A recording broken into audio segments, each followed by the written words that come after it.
Before you even think about guilt or innocence, there is a psychological distinction that changes how you see everything that follows.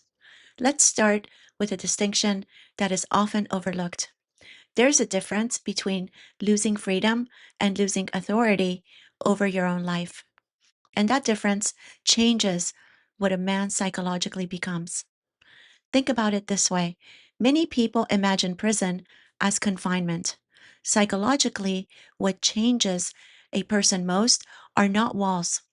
It is the loss of agency, the loss of being able to decide, the loss of being able to shape even the smallest part of one's future.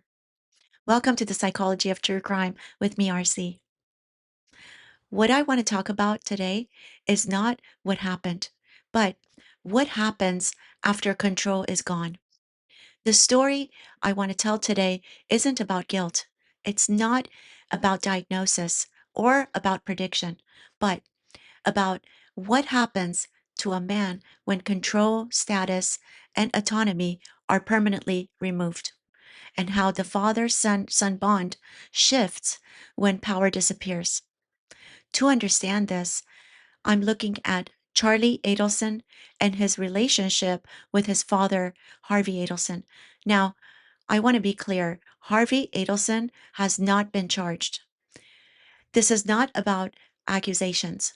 This is about what happens psychologically when a son who once lived in autonomy is reduced to dependency, and what that does to the meaning of fatherhood.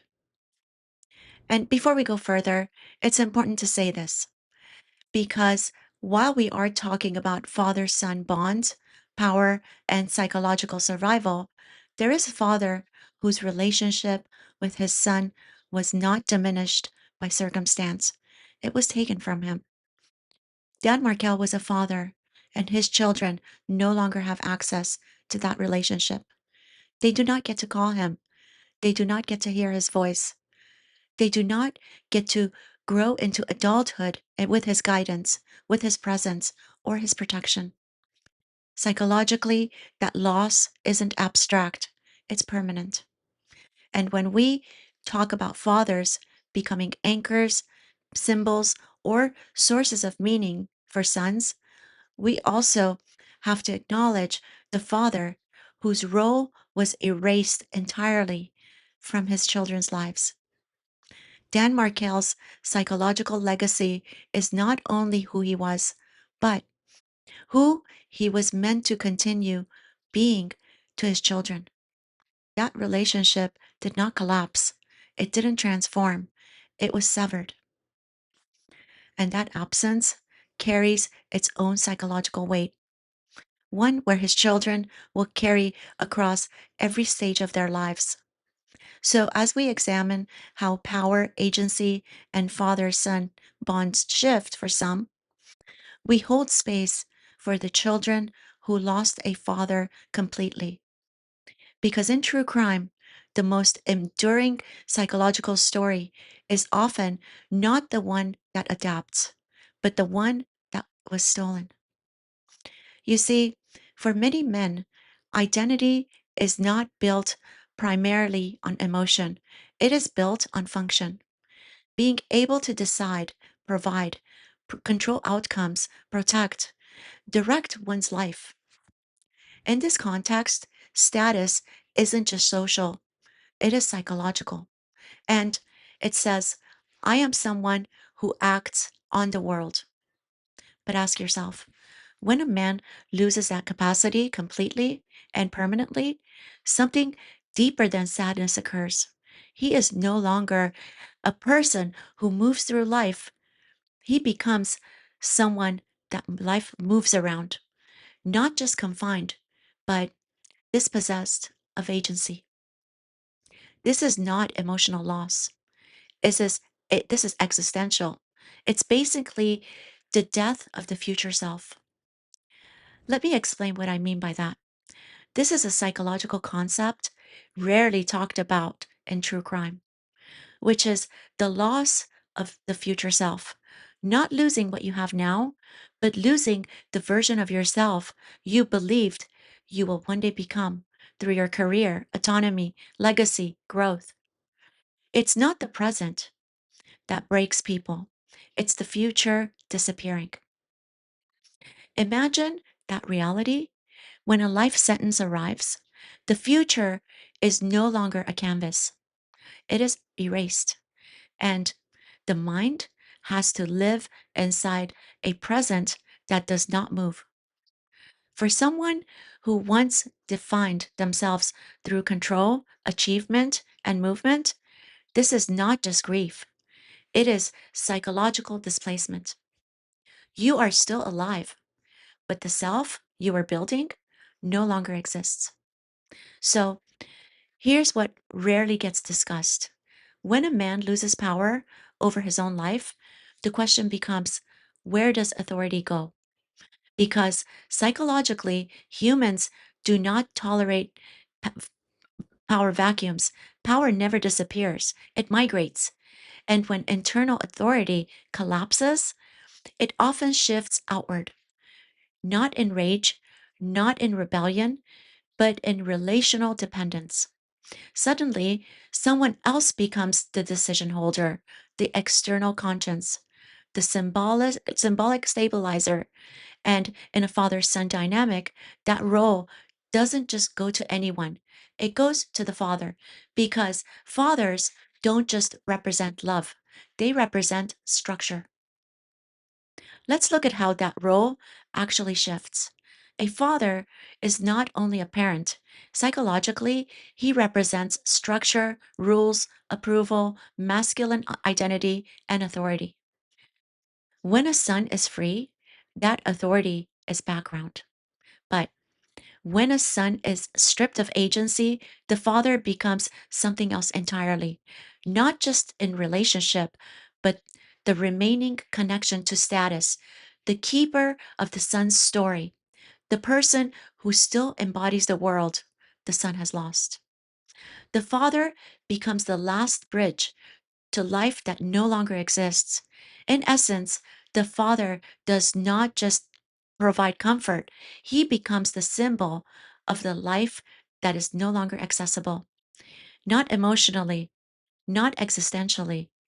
This isn't about closeness, it's about meaning. And honestly, this is where people misunderstand what they're seeing. They think he is dependent, he is regressing, he is emotionally clinging. But psychologically, this is not childhood returning. This is power relocating. Regression isn't always weakness, sometimes it's about survival. It works like this: when a man no longer controls his future, meaning has to live somewhere else, that meaning often relocates into the relationship that still holds authority, continuity, and narrative.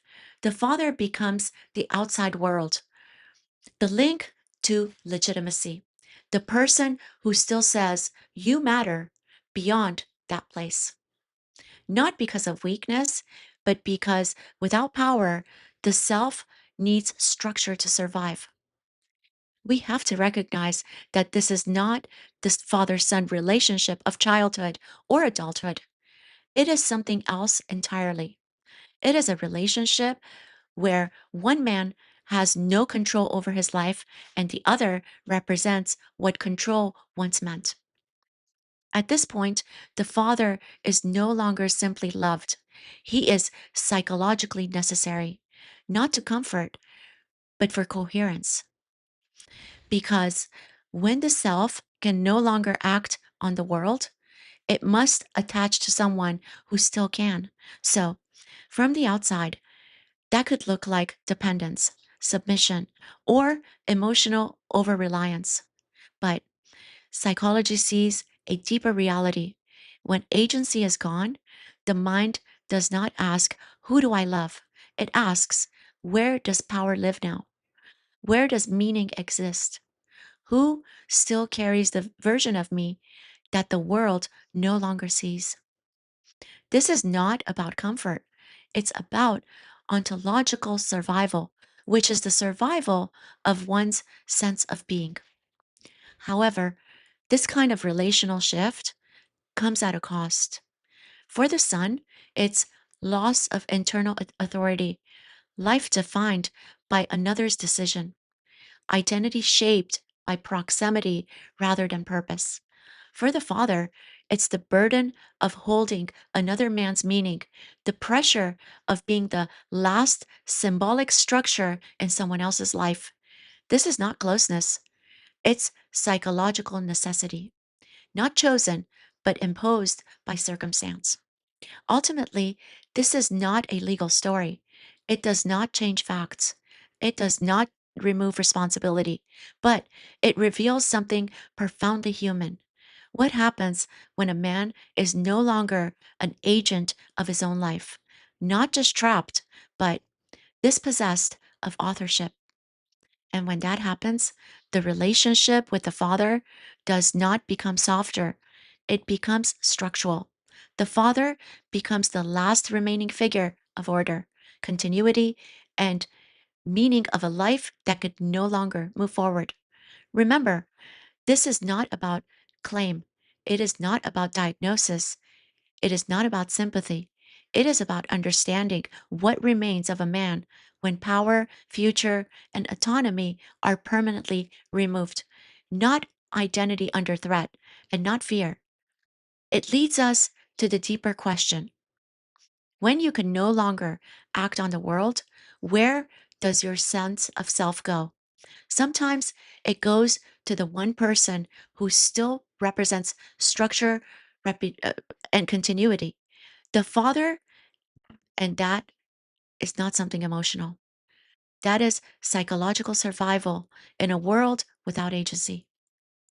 And before we end, there is one more father who must be named, because while we've been talking about fathers as anchors, symbols, and holders of meaning, there's a father whose role did not shift under pressure. It was taken from him.